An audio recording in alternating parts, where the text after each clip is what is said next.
but I get weary of the demand to lower standards. You know, the racial preferences, we're getting rid of now SATs, we're getting rid of GREs in graduate school. Engineering departments are getting rid of GREs in math to be an engineer. It's just extraordinary because they all have disparate impact. Any kind of academic colorblind standard, it turns out, has a disparate impact on Blacks negatively because of that academic skills gap. Why don't you say, I'm going to meet the damn standard? Instead, the demand is always lower the standard to let me in. And again, whites give in and they say, okay, you're right. It would be racist to expect you to have the same academic profile as whites and Asians to be admitted to this school. Therefore, we're going to have over a standard deviation below of SATs and GPA to let you in so that we can have our wonderful diversity. And of course, as you well know, that policy of lowered standards in, say, college admissions produces mismatch. The Blacks who were let in under those lowered standards cannot compete as a female wouldn't. This is not about race, it's about preferences. If MIT admits me because it decides it needs more females and I have a 650 on my math SAT out of 800 and my peers have 800, I'm going to flounder my first year. I'm going to drop out of freshman calculus. I'm not going to keep up. And I'm going to decide I'm not set out for a STEM field.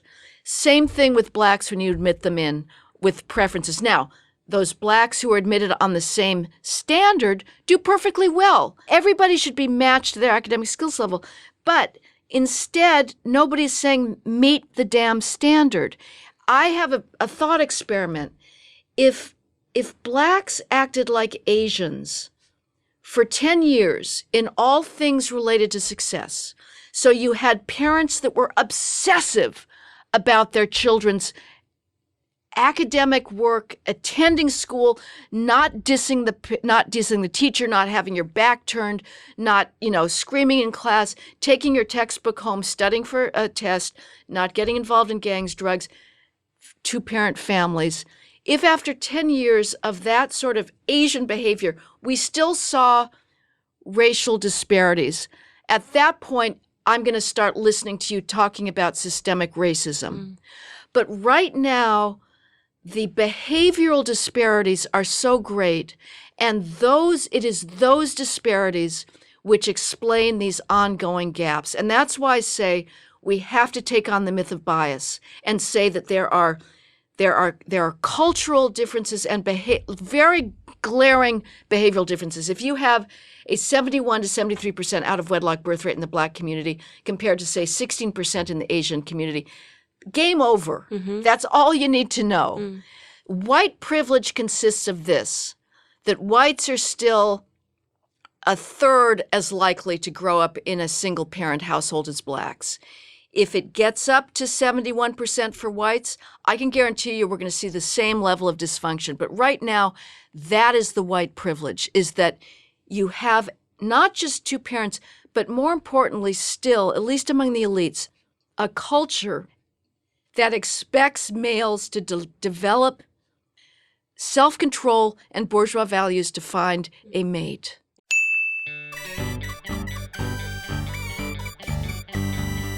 And I'll just counter, that's not white privilege, that's privilege, period. It's I don't privilege. care what color, if you come from a two-parent household, Exactly. A stable two-parent household, you are privileged. And when people try to tell me, that just the color of your skin can disadvantage you. I mean, I was disadvantaged, sure, but it wasn't because of the color of my skin, it was because of decisions that my parents made. Right. My mother didn't graduate high school, Right. you know what I mean? And I didn't come from a stable two-parent household, scenario. So signing up for student loans, not knowing what they meant, not having that guidance, that wasn't because of the color of my skin. Right. Do you think that Malia and Sasha Obama are disadvantaged because of the color of their skin? Apparently, right? yes, Do you right. think that Malia Obama and Sasha Obama grew up in the same way I grew up?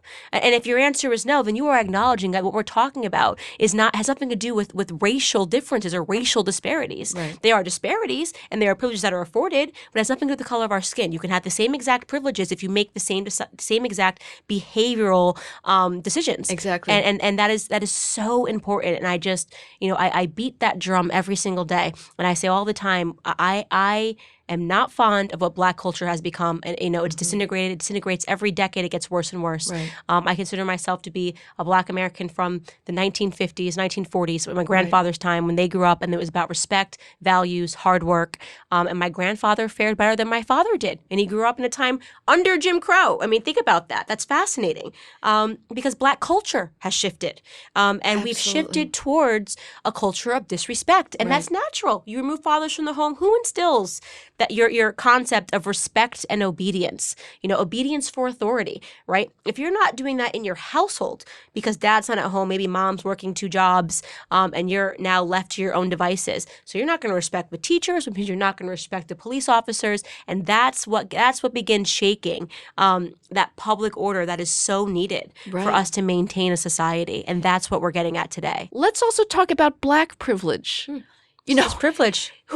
Who, if you have a child applying to Harvard today, do you want him to be Black or white? Listen, I'm having mixed race children. They're going to hit Black every time. Every time. You don't even acknowledge your father when you fill out this college application. Absolutely not. Yeah. 4 times greater chance of just, on average, Black people admitted to Harvard. And that's true in every single academic institution. I enjoy so many privileges that you can't enjoy. And I believe that. I mean, because I say that, people get upset. Now, I've got the female, but you've got a little more intersectionality. I got a little more going for me. But it's true for females as well. Mm-hmm. White male heterosexuals today are doomed.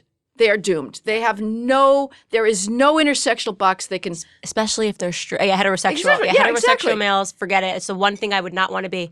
I mean, they have to work, not even twice as hard, quadruple as hard. Right. And it still doesn't matter because at the end of the day, they're going to be called a racist even if they earn their success. Right. 교차성이란 비판 이론과 갈등 이론, 또 말크스주의를 기반으로 한 좌파 사상입니다. 오바마 때부터 언론을 통해 주류로 나온 정체성의 정치와 깊게 연관이 되어 있죠. 좌파학자들과 정치인들, 또 언론인들이 지정한 소수 집단과 억압받는 집단들이 있죠.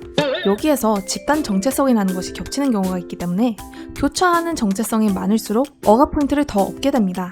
억압 포인트가 많을수록 더 많은 혜택과 배상을 요구할 수 있고, 억압 포인트가 없을수록 구조적 차별을 하는 사회의 수혜자로서 직접적으로 남을 차별하지 않았음에도 불구하고 끊임없이 자책하고 용서를 빌어야 합니다. 이런 식으로 서로 누가 억압받는지 비교해야 하고, 이런 억압 올림픽을 통해 승자를 가려냅니다. 예를 들어 흑인, 무슬림, 트랜스젠더, 청각장애인은 교차성이 4가지나 되니 억압 포인트 4점을 주겠습니다. 반면 백인 기독교 여성은 교차성이 없죠? 비록 여성이라는 억압당하는 집단에는 속해 있지만 동시에 백인이고 크리스천이니 가해자 집단 2군데에 속해 있기 때문에 총 합해서 억압 포인트 마이너스 1점을 받습니다. 자, 흑인, 무슬림, 트랜스젠더, 청각장애인의 압승이네요. 하지만 또 같은 백인 기독교 여성과 백인이자 중산층의 기독교인 이성애자 남성을 비교하면 이 남자는 억압올림픽 꼴등인 마이너스 4점을 받습니다. 억압당하는 집단 어디에도 속해 있지 않으니까요. 억압 올림픽에서 꼴등인 이 남성은 실제로 남을 억압한 적이 없다 해도 평생 자기 자신을 자책해야 할 것이고, 그가 열심히 해서 성공을 해도 그의 노력이 아닌 사회가 주는 특권을 노려서 잘됐다는 비난을 받는 겁니다. 그래서 캔디스와 헤더 둘 다 자신들은 절대 백인 이성애자 남성은 되기 싫다고 하는 거고요. 아무튼 교차성이란 유치하기 짝이 없는 이론입니다. 계속해서 보시죠. But it's the same thing for females. I mean, the idea that females are being discriminated against, give me a break. Whether it's female privilege or Black privilege, Right. we live in a quotaized world. Right.